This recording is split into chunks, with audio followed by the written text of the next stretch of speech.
Welcome to Certain Scene. I'm your host David, and here we are, another board build for you, a prelude to the game that will come. I am building a board for the next game, which is Death Guard versus Iron Hands. And in my head, I figured that Autotechmore was taking delivery of some new brand spanking Mechanicum vehicles and some Thalax allies.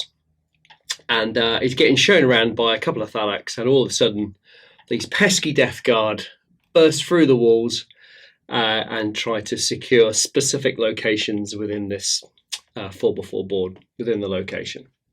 So I've laid out all bar one of the Mechanicum vehicles that I've got in my army in a suitably Mechanicum-esque style. It's all nicely ordered and regimented, just like the Iron Hands would like. And the plan for this one is to have, so it's a 4x4 board, so we're going to have 1, 2, 3 2x2 sections entirely as one hangar, and we'll put some crates and some bits and bobs, but it will still be tight to navigate around the vehicles, particularly over by the smaller Cryos and Cryos Venators. And then over in the far corner, we're just going to have storerooms, so probably going to have a central corridor with a couple of storerooms off it. And then they will then break double doors into the can't think of the word now into the main area here. So it's a really simple board build. So I'm not really going to talk about it too much because there's nothing really much to tell you. I'm just going to build the perimeter and then put some storerooms in, as I said. I might even try to double height the columns and walls if I've got enough. I should have. I think it'd be quite cool to have a double height space in this area and then a lower sort of single story where the storerooms are. I think that would be quite cool. My only concern about doing that is maybe it might be a bit tight to get the camera in perhaps, but we'll give it a go and I'll try and build it up as much as I can. If I can't, then we won't bother.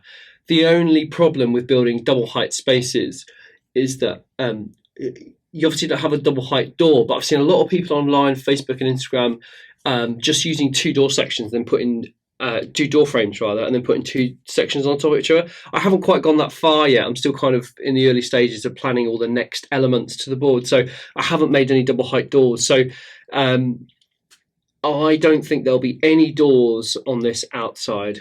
Maybe one, I'm not sure yet, because obviously the Iron Hands have got to bring their reinforcements in. So I'm thinking here for the door. But we'll have to have a think about that and work it out when we get to it. Other than that, I'm just going to speed this whole video up. I'll move the camera when I get to the storage area just so you can get a better view of that. But other than that, I'm just going to build the perimeter and I'll get to it.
Well, that was tough going. There's no doubt about it. I am rapidly running out of spare parts. This is all of the single and double sections I've got left, apart from about 20 sections, which I use as a backdrop to take some photos of the models for the pre-game. So I might have to finish the board after I've taken the photos, because unfortunately everything's done in a bit of a sequence. So yeah, it's have to go through a bit of a process. But I appreciate I could have built a smaller board, maybe a 3x3, but I think with the forces on the board, it needed a 4x4. So I think my original plan of sort of making a storage area through that way might have to be abandoned, and I might have to not put the perimeter wall on the edge.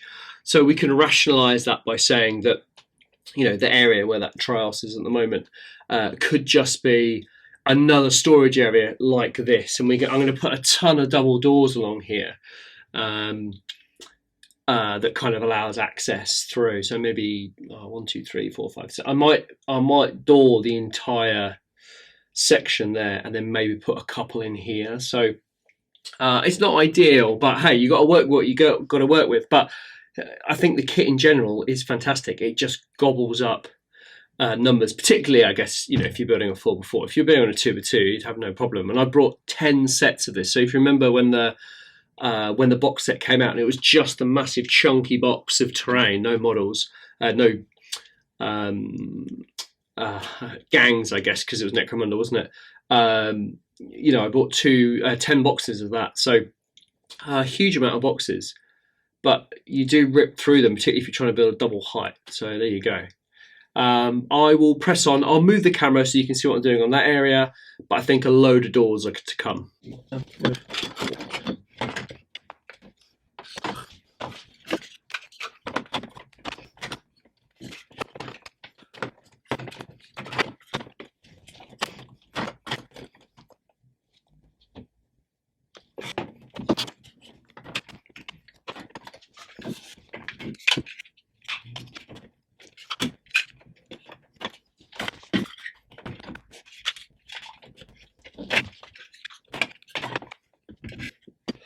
Yeah.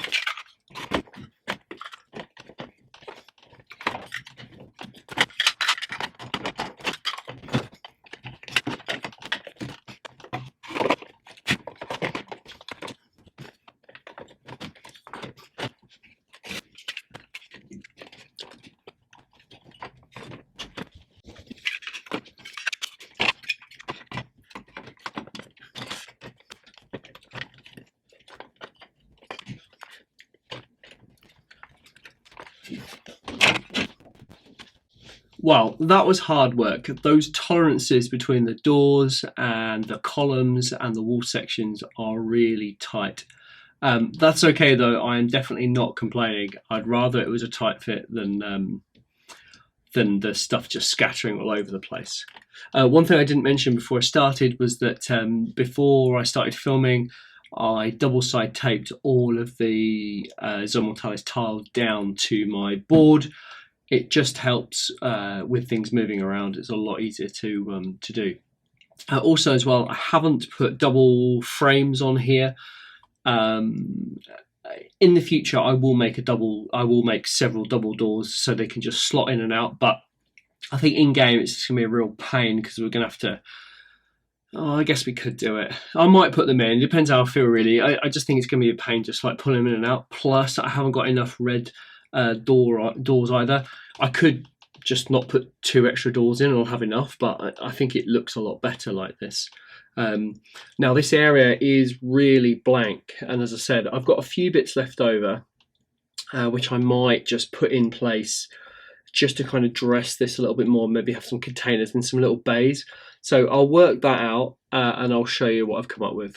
Yeah, I'm really happy with that entrance. It kind of sells the story a little bit more that there's containers and storage areas in the way, so I really like that.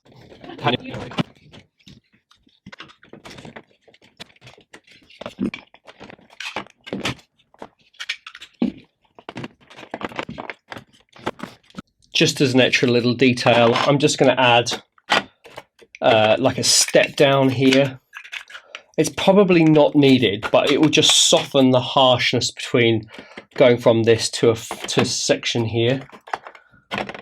Yeah. So I'm just going to soften it ever so slightly. Hopefully that works. Can't pull that out. It won't make a dramatic difference, but might as well use everything I've got. There we go. Finally, I just put a door section in here, depending on where the Death Guard reinforcements will turn up. But I put a double door in there just in case, and it is blue. But I reckon, you know, that leads into the blue sector. So, you know, you've got to work with what you got. Finally, the placement of the vehicles needed to be changed, as it wasn't quite right, and the vehicles kind of needed to be in the middle of the board, if possible. All right, that's it. I've added 3 of these to the corners of each of the board. I thought I had 6, if I'm honest with you, but I've only found 3, so who knows where the other 3 have got to. And that was just to break up the corner, because they're a bit boring, and I doubt very much that either force will go into the corner. So it was just kind of just bulk it out a little bit. I spread a few crates and barrels and pallets throughout the zone here. But it's the vehicles that are doing all the hard work here, and also the walls as well. I think the walls will give a very, even more so, claustrophobic feeling. So, you know, the actual space available for each force is quite small, and although it looks open, it really isn't. You know, if you get down a bird's eye view, it's not a bird's eye view, is it? Down on the ground. If you get a view down on the ground, there's not a line of sight at all. So I think that'll be really interesting for both forces to work around. Other than that, I think double height Zone Mortalis is pretty cool. As I said earlier, though, it just absolutely eats parts. So I've pretty much exhausted all of the parts I've got. I do have about 20 of these columns left, though. I've got so many columns. I don't know where they've come from, but hey. That's it from me. I really hope you've enjoyed this. Stay tuned at the end of the video. There will be a ton of photos of this board, and obviously the game will follow, and all of those photos from the game will be on Facebook. So thank you so much for watching, and I'll see you in the next Setting the Scene.